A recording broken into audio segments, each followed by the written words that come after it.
Hello guys, you watching verified reaction YouTube channel. मैं हूं सबा इस्माइल और मेरे साथ ही हैं नवीद बलोच। कैसे हैं आप सब? उम्मीद करते हैं आप सब खैरियत से होंगे। तो आज हम इंडियन इकॉनमी और पाकिस्तान इकॉनमी का कंपैरिजन करने वाले हैं। वक्त ज़ाया नहीं करते, सबसे पहले ये वीडियो देख लेते हैं, उसके बाद इस पर मजीद डिस्कशन करेंगे। नाजरीन, भारत जो कि दुनिया की 5वीं सबसे बड़ी इकोनॉमी स्टेट है और आबादी के एतबार से दुनिया का दूसरा सबसे बड़ा मुल्क है और हो सकता है कि आइंदा कुछ सालों में दुनिया का सबसे बड़ा मुल्क बन जाए।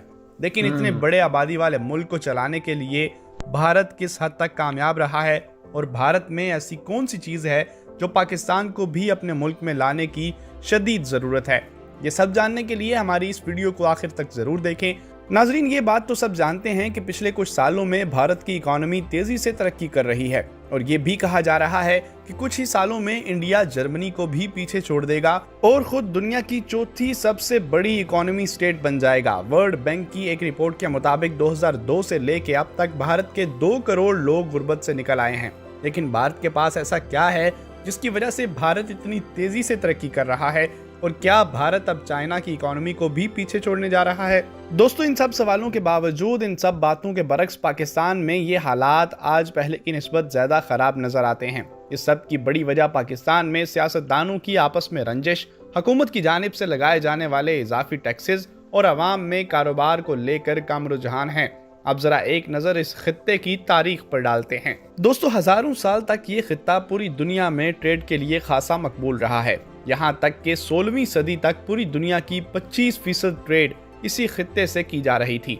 लेकिन इसके बाद 200 साल अंग्रेजों की हुकूमत ने इस खित्ते के 2 टुकड़े कर दिए और हर तरफ गरीबी और भूख के सिवा कुछ भी नहीं छोड़ा। और इस सब के नतीजे में 1947 का पाकिस्तान और भारत वजूद में आए।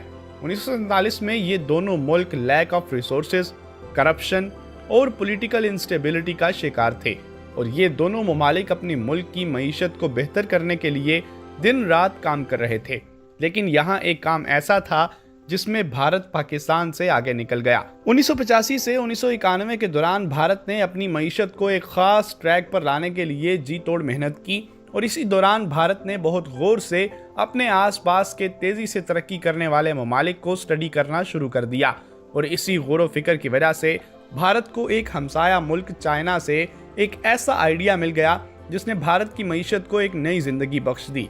लेकिन दूसरी जानिब जब भारत अपने मुल्क को तरक्की की तरफ ले जाने के लिए शदीद काम कर रहा था, वहीं पाकिस्तान में इसके बिल्कुल मुख्तलिफ सूरत हाल थी।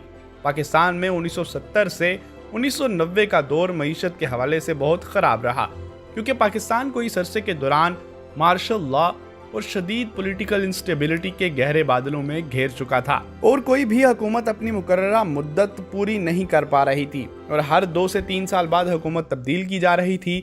मुल्क के इन हालात को देखते हुए बहुत सा इन्वेस्टर अब पाकिस्तान छोड़कर जा रहा था। यही वो वक्त था जब पाकिस्तान भारत से बहुत पीछे रह गया था। लेकिन 1991 में भारत ने पहली बार चाइना की नकल करते हुए अपने मुल्क में ओपन डोर पॉलिसी का ऐलान किया, यानी अब दूसरे ममालिक के लोग अपनी कंपनी भारत में शुरू कर सकते थे। भारत के इसी पॉलिसी की वजह से बहुत सी मल्टी नेशनल कंपनीज आज भारत में अपने ऑफिसेज बना रही हैं और इसी तरह 1991 के बाद से आज तक भारत अपनी मईशत में खासी तरक्की करता नजर आता है और भारत में आज तक कभी किसी हुकूमत का फौज के हाथों तख्ता नहीं उल्टा गया और ना ही मुल्क को मार्शल लॉ जैसे हालात का सामना करना पड़ा। अब भारत के पास बहुत से ऐसे फैक्टर्स थे जिनकी वजह से वो दुनिया भर के इन्वेस्टर को अपनी तरफ अट्रैक्ट कर रहा है, जिसमें सबसे पहले आती है अंग्रेजी जुबान। यानी भारत दुनिया का दूसरा सबसे ज्यादा अंग्रेजी बोलने वाला मुल्क है। दूसरे नंबर पर आती है लेबर कास्ट। अब भारत के पास अंग्रेजी बोलने वाले लोगों के साथ साथ सस्ती लेबर भी थी, यानी अब बाहर से आए इन्वेस्टर को भारत में काम करने के लिए कोई भी मसला नहीं था। और तीसरा सबसे बड़ा फैक्टर था आबादी।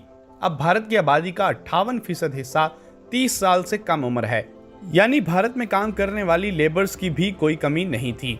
इन्हीं सब फैक्टर्स की वजह से आज भारत की स्टेट तमिलनाडु में Indian company Tata Apple company के लेटेस्ट आईफोन्स की मैन्युफैक्चरिंग कर रही है।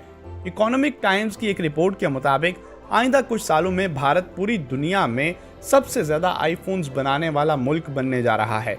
दोस्तों इस सब का तमगा पहले चाइना के पास था, जो अब आहिस्ता आहिस्ता भारत के पास आता नजर आ रहा है। इन सब के अलावा सैमसंग और इस जैसी दूसरी कंपनीज भी भारत में अपने ऑफिसेज को खोलने जा रही हैं।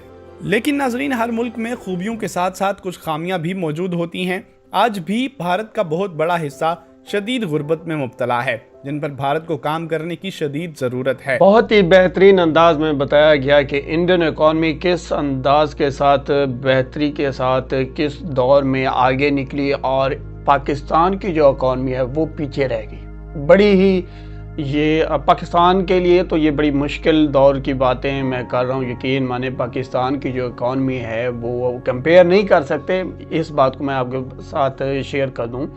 ठीक है, हम इंडियन इकॉनमी को पाकिस्तान इकॉनमी के साथ कंपेयर नहीं कर सकते, लेकिन थोड़ा ये सोचें कि पाकिस्तान और इंडिया आपस में 3 से 4 बार जंग कर चुका है। ठीक है, तो ये दोनों मुल्क आपस में जब टक्कर कर चुके हैं तो कंपैरिजन बनता है कि देखें वो इंडिया आज दुनिया की पांचवीं बड़ी इकॉनमी और पाकिस्तान का नामो निशान टॉप 10 क्या टॉप 15 में भी नहीं आने वाला। तो ये बातें बहुत ज़रूरी हैं कि इंडिया ने अपने आप को बहुत मेहनत करके आगे निकाला है।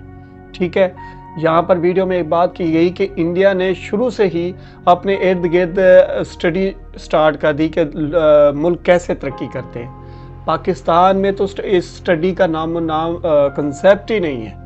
ठीक है, फिर इस वीडियो में एक बहुत ही बेहतरीन अंदाज की गई कि पाकिस्तान में जो 1970 से लेकर 90 की दहाई में जो मार्शल आर्ट लगते रहे, पॉलिटिकल इंस्टेबिलिटी रह गई, उसकी वजह से पाकिस्तान बहुत पीछे रह गया और इंडिया जो है पाकिस्तान से बहुत आगे निकल गया। लेकिन यहाँ पर मैं आपको एक बात ऐड कर दूँ कि असल में जो इंडिया आगे निकला है वो ये है कि 1990 में इंडिया के अंदर जो रिफॉर्म्स की गई, उस रिफॉर्म्स से जब ओपन पॉलिसी अपनाई गई कि बाहर का फॉरेन फंडर भी आ सकता है, यहाँ इन्वेस्ट कर सकता है, तो 1990 से लेकर 2010 तक इंडिया के अंदर इकॉनमी जो है एक सही हालत में रही। लेकिन जब से नरेंद्र मोदी जी 2014 में आए, उन्होंने अपनी इकॉनमी को इतना तेज़ी से बूस्ट कराया है। और फिर कोरोना आया और कोरोना के अंदर जो इंडिया ने अपना हुनर दिखाया, ठीक है, अपनी वैक्सीन खुद बनाई, लोगों की जानों को महफूज रखा, मईशत दूसरे मुल्कों की बैठ गई लेकिन इंडिया की बूस्ट कर गई। ये था इंडिया के लिए एक सुनहरी, यूँ समझे एक सुनहरी दौर। ठीक है, और पाकिस्तान की अगर बात करें तो भैया आज भी वही 1970 से 90 की दहाई चल रही है, पॉलिटिकल इंस्टेबिलिटी है। पाकिस्तान वहीं खड़ा है जहां 1970 में खड़ा था। ठीक है, कंपैरिजन नहीं बनता था इंडियन इकॉनमी और पाकिस्तान इकॉनमी का, लेकिन ये सवाल ज़रूर बनता है कि इंडिया और पाकिस्तान आपस में 3 से 4 बार जंग कर चुके हैं। इंडिया आज दुनिया की 5वीं बड़ी इकॉनमी, और जैसा कि कहा गया कि कुछ सालों में जर्मनी को बीट करके 4थी बड़ी बन जाएगा। यहाँ पर वेरीफाई रिएक्शन यूट्यूब चैनल पे जो मेरी केस स्टडी है इंडिया से मुतालिक, मैं आपको कह रहा हूँ 2024 यानी नेक्स्ट ईयर में, 2024 यानी नेक्स्ट ईयर में इंडिया दुनिया की 4थी बड़ी इकॉनमी बन जाएगा। और 2030 में ये विजन काम कर रहा है नरेंद्र मोदी जी का, 2030 में इंडिया दुनिया की 3री बड़ी इकॉनमी बन जाएगा। ठीक है, ये बातें कैलकुलेट की जा सकती हैं, इनके फैक्ट्स और ग्राउंड रियलिटी मौजूद है। इंडिया बहुत आगे निकल चुका, पाकिस्तान से बहुत ही आगे निकल चुका। वेरीफाई रिएक्शन यूट्यूब चैनल, हम तो इंडिया पे ही रिएक्ट करते हैं, आपको पता है कि इंडियन स्टेट्स पे, इंडियन स्टोरीज पे हम रिएक्ट लेकर आते हैं और डेली बेसिस पर लेकर आते हैं। और वजह सिर्फ यही है कि हम देख रहे हैं कि इंडिया कैसे तरक्की कर रहा है। तो सबा, आप क्या कहना चाहेंगी? उम्मीद करते हैं आज का हमारा रिएक्ट आपको बहुत पसंद आया होगा। अगर कोई इख्तिलाफी राय रखते हैं तो कमेंट सेक्शन में कमेंट्स करके जरूर बताया करें। हमें सपोर्ट करने के लिए हमारी वीडियो को लाइक करें, चैनल को सब्सक्राइब करें। मिलते हैं एक नई वीडियो के साथ, तब तक के लिए गुड बाय।